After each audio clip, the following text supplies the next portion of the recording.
What kind of different passions and projects led you here? I think it was a lot of this hackerspace stuff. I was working on wastewater purification for Lebanon. I was living in Lebanon, and we didn't have a lot of electricity, we didn't have a lot of water, but we did have a lot of sun. And so some of my work was about, okay, so there's all this open source and hackerspace stuff out there, but people are building things, and I wish we were building more things that led directly to addressing like problems. And so I changed my mind one day about how I wanted to live. I used to live in San Francisco. I was there part-time, and I would travel around to give talks, to go to big cities. And then I heard about this guy, Father Greg Boyle, who basically just started opening his house to neighbors and opening himself to what's going on around him. And from there began to be of service, but not because he wanted to help, but because he built friendship. And so I thought about that, and I was like, wow, that's such a beautiful thing, because I couldn't purify my intentions. I was having a hard time figuring out, like, oh, why should I do anything? Like, even the whole thing of social entrepreneurship is like, bringing what's good inside of people out. I guess that is not necessarily intentional, but solving problems is definitely intentional. Like, so climate change or, gender equality or any of the SDGs is like, why? SDGs. And Sustainable Development Goals. People could ask why, and then at some point, like, how do people answer? Part of it might be, oh, because there's funding in it, because the UN cares, because like all of these things. There could be a part of it about like, oh, I don't like seeing suffering and I want to reduce it. So there is an emotional like element there. It's like, okay, madness outside, by working on this, I feel good, they feel good, and that kind of makes sense because it works in the laws of human motivation. But it wasn't what I found beautiful, and many years ago I dedicated my life to beauty. And when I heard this story about this guy who was, they asked him like, why are you doing this? He had a cafe called Homeboy and Homegirl Industries in LA that supported people recently out of prison. They have face tattoos, unemployable in general. And he just said because they're my homies, but he was saying because they're my friends. And I was like, that's reciprocality in the instant, There's no intent out in the future, like I want to do this because goodness will happen, and the goodness and the feeling, right? It's like, because I wouldn't do anything otherwise, When you see somebody fall on the street, there's an immediate moment of going, rushing in care, right?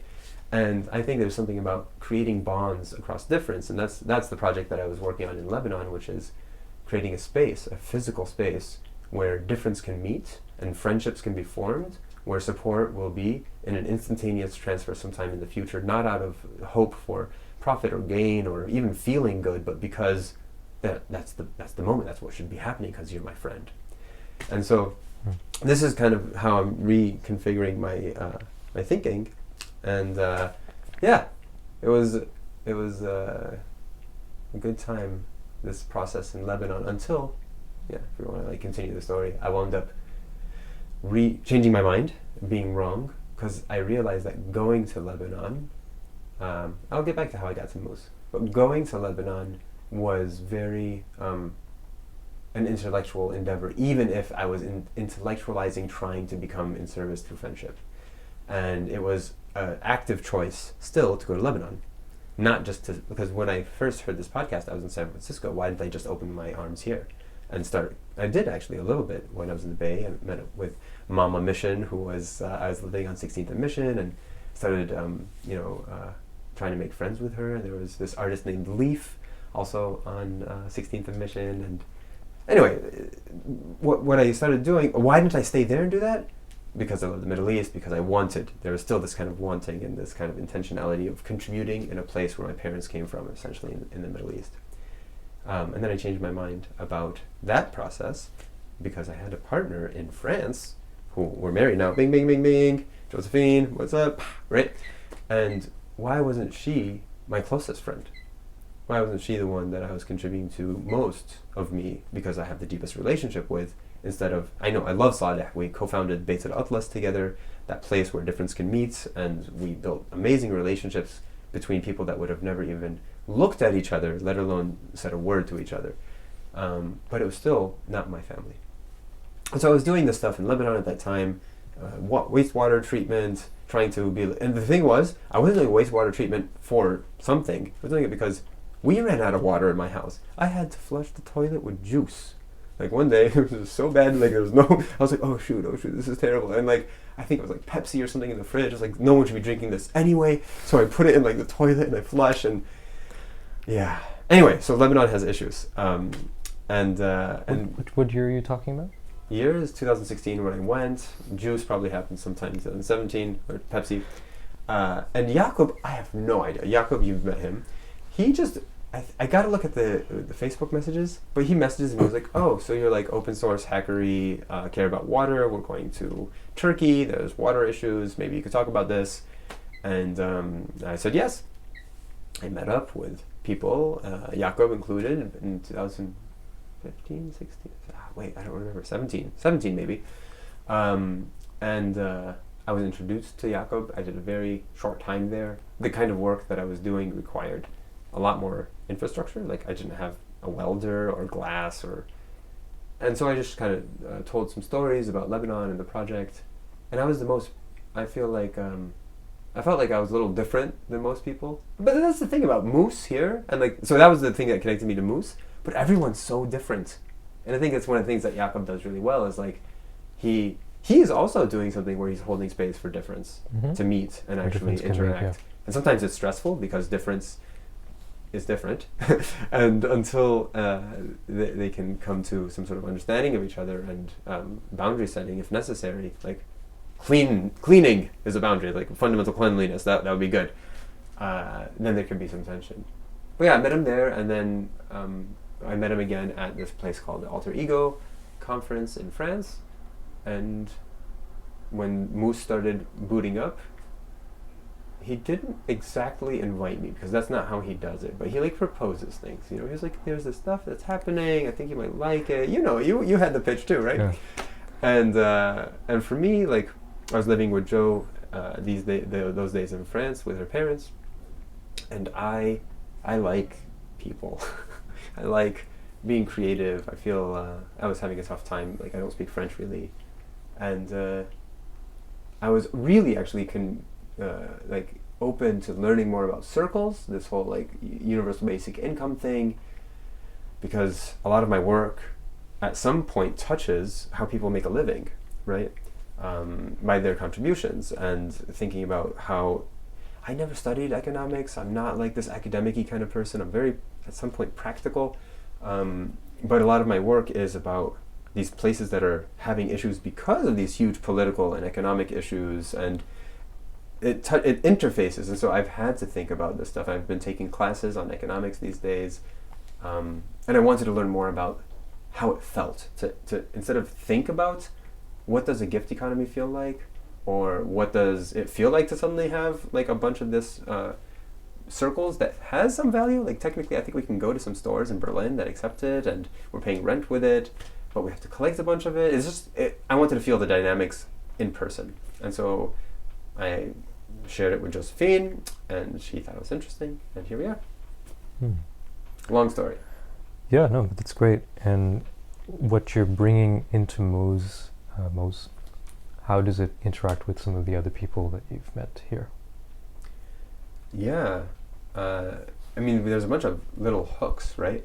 So there's one very simple project, and I like talking about these ones first because sometimes when I talk about the more theoretical and abstract stuff, people can get lost. But when I say, oh, one of my businesses is I collect essential oils and I sell them. Would you like a bottle of good smelling substance? You know, and people are like, yes. And would you like to give me money for it? It's like, yeah. And the transaction's super clean and easy. So we can start with that one. We have this idea for selling natural cosmetics to preserve trees, to protect forests around the world. I have some contacts that produce essential oils in the Amazon rainforest. There's a place called Camino Verde. There's a place in Spain called Zahra International that has a tree planting initiative that I took my permaculture course there, so I have connections there. And me and Hadi and Claiborne had this kind of cooperation to begin the process. We made a couple of these things. So I used to only sell essential oils. Now we're thinking about adding a couple of products, and taking the majority of the profit from those ones to go into a forest preservation fund. So that's one project. Another one that I really hope, and you know what, on my to-do list, I can show it to you, is I need to find someone to take over being the librarian for the house. A librarian, Librarian. yes, it's another project. It's about like connected more to the circle side of thing and the economic stuff. It's a sharing economy thing. So we all have books. There's books in here, like amazing books. This book, I actually really liked it. I know it's like, whatever, he's like an investor guy. Ray Dalio's Principles, but just the idea of leading a principles-based life is great. And this book is good. And it's been here ever since I've been here for 2 months. How many people could have read this book in 2 months? Maybe one, it's kind of thick. But one other person could have benefited from it. And we all have that. And I have a bunch of stuff like that. And so the library is about being able to put up, starting with books, onto this platform and to put leashes on it to help it keep it safe. You say, oh, you know what? This book I really like, but you have to come and sit at Moos to read it. And we have the beginning of the semi-public private space downstairs in the new residency hall. And I'd like to have a library with all these books. And if people wanted, I have this idea of having a return home fund for each book, so that if you want to borrow the book from the platform and somebody has a leash that says Germany-wide or Europe-wide, they pay for shipping. The person gets the shipping receipt in their inbox. They stick it on the book and they put it in the mail. But there's an additional bit added onto it so that when the original owner wants the book back, they don't have to pay for it. And so that allows people to let their books roam. And then whenever they want to like recollect their library, they just check out the book from the library. So that's the library project. And I need a librarian to help me catalog the books. There's like a little camera scanner now on the app.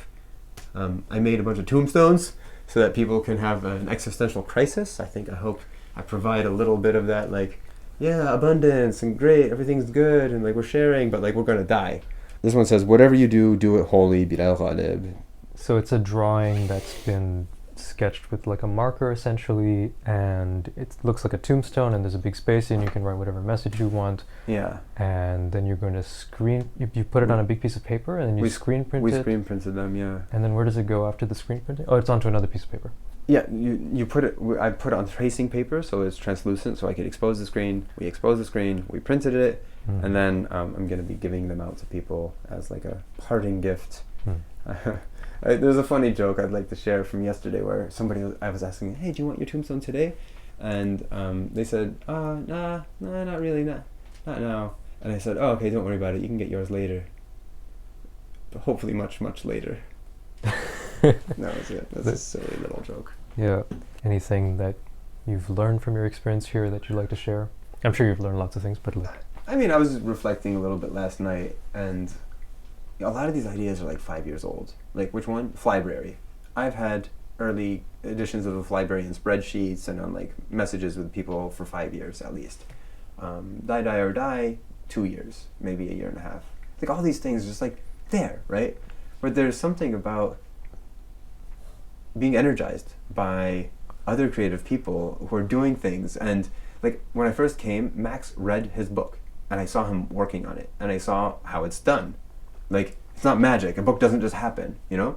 And I just loved that experience, and I wanted to do my own reading, and so I was inspired to like, put in the effort into my short stories to be able to share it. And it was just really, like, I think for me, the thing I learned is something about myself is I thrive in environments like this. It's also very hard and difficult and stressful at times because a lot of negotiation, a lot of like uncertainty and tumult and chaos.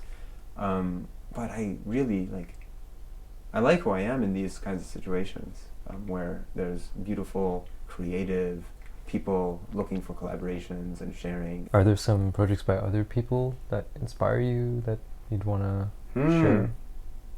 Oh, goodness. I mean, this whole curious experiment at Moos is fascinating. There's the Church of Interbeing that I think is another really interesting thing. There's my friend, Church of Interbeing, where, like, what are these rituals? So I love my practice. I like having a path. I feel like a bunch of paths go up the hill, but you won't go up the hill unless you take one and walk, that kind of thing. But the Church of Interbeing brings a bunch of people on their own paths to talk about, like, what they see at the top of the hill, like, what's inspiring them to have a path. And I really like that kind of environment. My friend Joe Edelman's working on this school for social change. It's like how to create things that doesn't destroy society, because so much of good intentions like lead to terrible outcomes. And why is that happening? Facebook became one of the things that's destabilizing democracies. Why? And can we build products that don't do that? Can we build tools that actually lead us closer to who we want to be and our values? And I really appreciate Joe's work in that. There's Abdullah Rothman, who is, I think, in a parallel world. And one of the jobs that I'd like to do in my life is bridge between the 1 billion Muslims and positive psychology and this kind of humanist rationalist world by building some bridges. So Abdullah Rothman's working on a model of of a human from an Islamic perspective, including the mind, the soul, the heart, the spirit, the body, and it's an Islamic psychology perspective that I think would be very interesting for people, especially people interested in holistically treating some people. What else is there? Lots of projects. Yeah. Cool. You can add those links to the bottom, but those are the ones that I'm like most connected. Oh, there's the Az-Zahra permaculture project. It's a small little thing in Spain, but like these are the things that I'm like going to be participating in the upcoming months. Oh, the Bloom, my company, of course. Me and my co-founder Munir started this a long time ago, and a lot of the ideas that I talked about today are some things that we're trying to bring to life within our work. So, yeah, connecting people to help them bring out what is most beautiful inside, outside, but especially in places where there isn't a lot of support. So Lebanon, Iraq, places where people might look and say, there's nothing happening there, but there's beautiful people, and I think that beauty inside can come out. Especially when we bring in some of the resources that were extracted, some of the encounters, some of the brain drain that's been happening, me and my dad included, by building these networks so that, the water of opportunity can reach the seeds of potential. And that's why we're called Bloom, because we feel like once we create this network and the waters open up and the channels open up, we'll see people blossoming everywhere, not just in Silicon Valley or Berlin. Nice. And where can people find out more about you? You can find me on Twitter and Instagram, and my website is bilalghalib.com. Anywhere online, just type in my full name. I was inspired by Seth Godin, who was like, why are we anonymous on the internet? We should actually uphold ourselves and our values and just be true to who we are and just own our names. So I try to get my full name anywhere, and I show up as myself. That's BILALGHALIB. Yeah. Yep. Great. Great to chat with you. Bilal, thanks for being here. Weird clap. I'm so sorry. I am a strange dude. Yeah. Amazing, thanks. Okay, Naka!